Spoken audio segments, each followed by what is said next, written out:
دوای پاکردنەوە و ڕەشاندنی بازاڕ و شوێنە گشتیەکان لە ناو شاردا، هەنگاوەکانی بەڕێوەبەرایەتی بەرگری و شارستانی ڕاپەڕین بۆ گوند و دێهاتەکانی دەڤەری ڕاپەڕین دەستی پێکرد.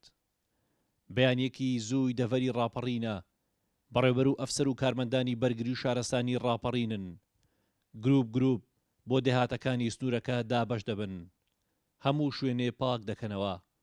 ئامانجی ئەوان سەلامەتی گوندنشینانی دەڤەرەکەیە.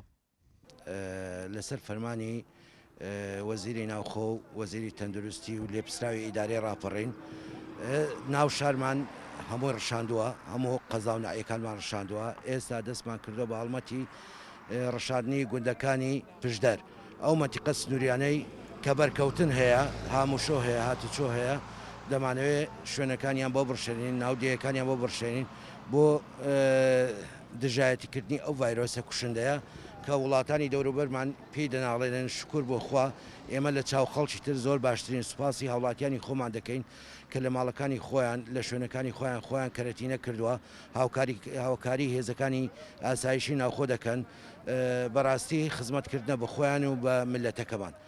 ئێمە لە هەڵمەتی ڕشاندن وەکو بەڕێبەراتی بەرگری شارستانی ڕاپەڕین دەستمان پاش ئەوەی کە ناحیە و قەزاکان تەواو بوون و ئیدارەی ڕاپەڕین سەرجەم شارەکان بەگشتی لە گوندەکانەوە دەست پێ دەکەین لە سنووری پشدەرکە بەسەر 6 مەفرەزەدا باشمان کردووە.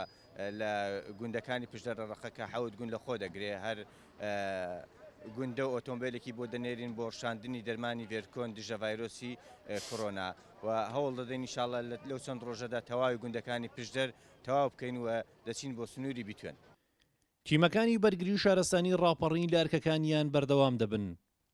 ئێمەش دەچینە بەردەم سەنتەری کۆنتڕۆڵکردن و چارەسەرکردنی نەخۆشیە گوازراوەکانی ڕانیا کوردانی وڵاتانی ئەوروپان.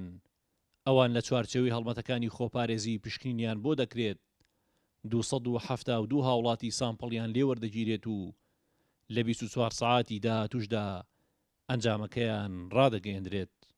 دیارە لە چەند ڕۆژی ڕابردوودا بەهۆی بڵاوبوونەوەی پەتای کۆرۆنا بەڕێوەبەرایەتی گشتی تەندروستی ڕانیا و ستافێکی سامپڵینگ بە بەردەوام کۆمەڵێک سامپڵیان لە خەڵکی ناوچەکە کۆ کردوێتەوە، لەوانەی کە کەرەنتین کراون و لەوانەی کە یعنی متەوەقع بووە نەخۆشیەکەیان هەبێ و کۆمەڵێک سامپڵی کە لەوانەی کە لە ئەوروپا هاتبوونەوە لە 1 و ئەمڕۆ ئەو هەڵمەتە بۆ ئەوەیە ئەو کەسانەی کە دوای ڕێنمایەکانی وەزارەتی تەندروستی و کەسانەی کە لە 15 دووە داخڵی هەرێم بوونەوە لە هەر وڵاتێک.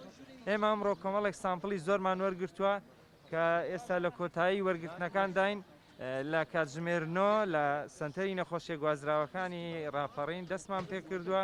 ئەو هەڵمەتە کۆمەڵێک ڕێکاری قانونی و یاسایی و تەندروستیمان بۆ گرتوونەبەر تیمێکی سامپڵینگی بەڕێوەبەرایەتی هاتووە بۆ ئێرە و ئەمڕۆ وەکو سنتەری خۆپاراستن و چارەسەرکردنی نەخۆشیە گوازراوەکان لە ڕانیا هەڵساین بە وەرگرتنی سواب لە هەموو کەسانێک کە لە 15 دوای 2020ەوە گەڕانەوە بۆ کوردستان و ئینشاڵڵا نەتیجەکانیان باش دەبێت کە تا ئێستا 130 سامپڵمان وەرگرتووە لە نەخۆشەکان.